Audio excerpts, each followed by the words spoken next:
Hello all, welcome back once again to yet another interesting episode on the Simplified Parenting Emotionally Healthy Child podcast show. And I'm Suhasini, your parenting coach and a fellow parent navigating the beautiful and complex world of parenting. This episode is inspired by a heartfelt question raised by one of the parents in my WhatsApp community, Simplified Parenting with Suhasini.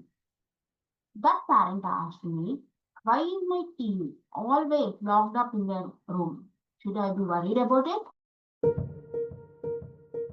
And if you ever found yourself standing outside your teen's door, knocking, calling, or simply wondering what's going on in there, then this episode is also for you, my dear friend.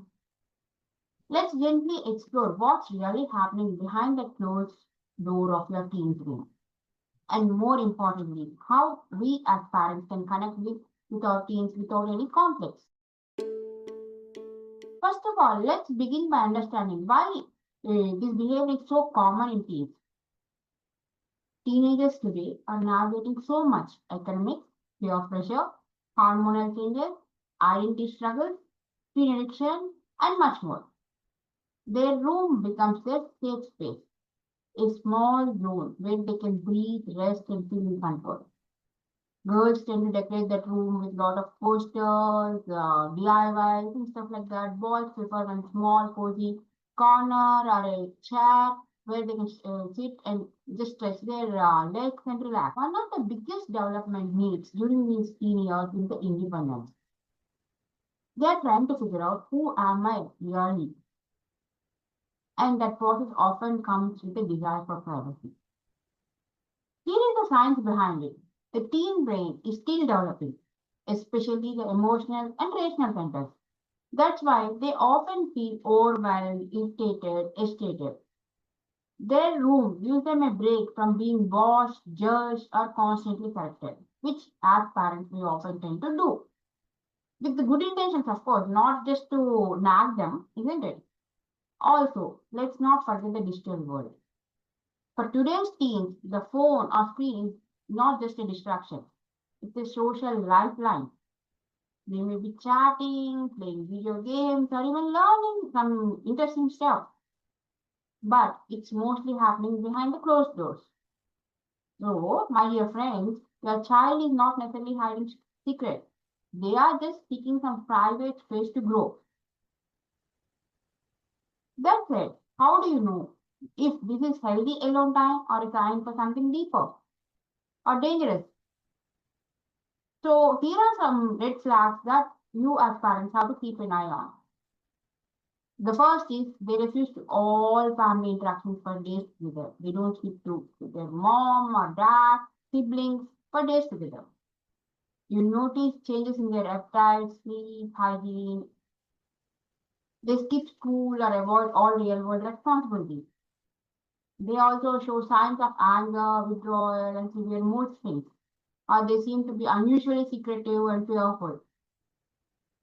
If any of the above mentioned issues resonate with you, it's okay to pause and check it gently without accusations.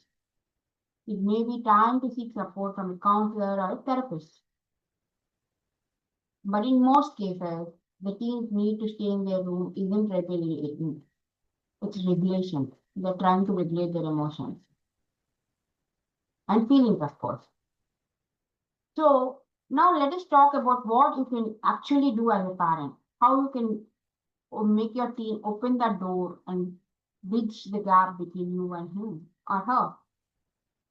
Here are 5 gentle and effective tips that you can use to reconnect with your teen, which I am using with my pre-teen, and I advise to most of the parents in my Simplified Parenting with Suhasini WhatsApp group as well. 1. Respect their space. Knock their door before entering. Let them feel that their room is theirs. Give them the free hand to decorate, redecorate, making the room a mess. Avoid turning it into a place for lectures or power struggles. That builds trust in you. Bridge through some routines. Have a non-negotiable family time every day. It could be breakfast, dinner, or chai time without screens where The entire family sits together and talks even for 5 minutes or 15 minutes. Having a 15-minute day of casual conversation really helps is what most of the psychologists across the world recommend. And then obviously you need to catch them very casually, catch them while they're passing by, when they come out to have a drink or water or something like that. Smile and ask about something small. Hey, did you charge your phone? You want to share this cup of coffee with me? Or you want a quick snack? My habit is generally keep a snack, my child's favorite snack ready. And when he comes out of the room, I just hand it over to him. He definitely rolls his eyes, but and takes that bowl and sits down in the couch and starts talking to me.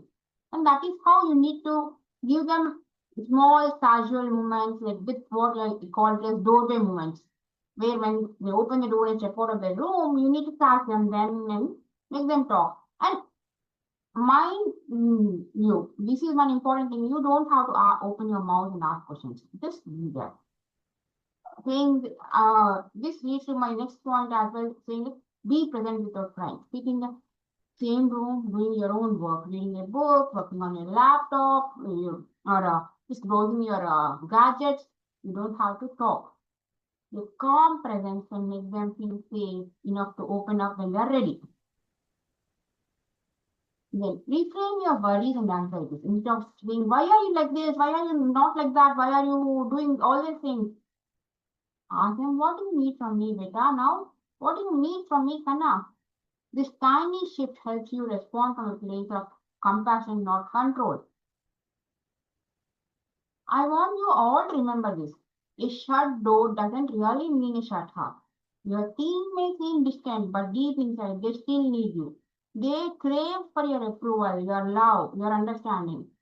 Just not in the loud, obvious ways or the physical ways like they did when they were little.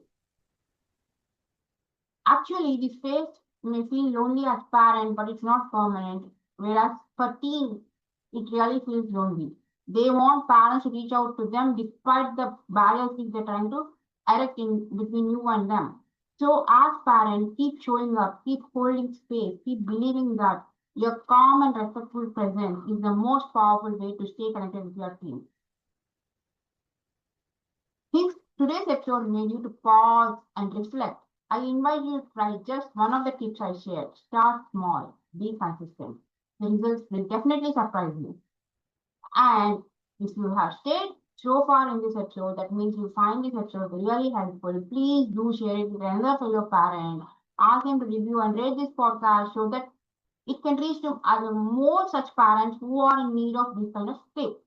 And if you have a question or a challenge you'd like me to address in future episodes, you can send me messages on my Instagram or you can join my WhatsApp community for which the link will be given in the episode show notes down below. Keep smiling, take care of yourself as well as your team. Meet you next time. Bye bye, my dear friends.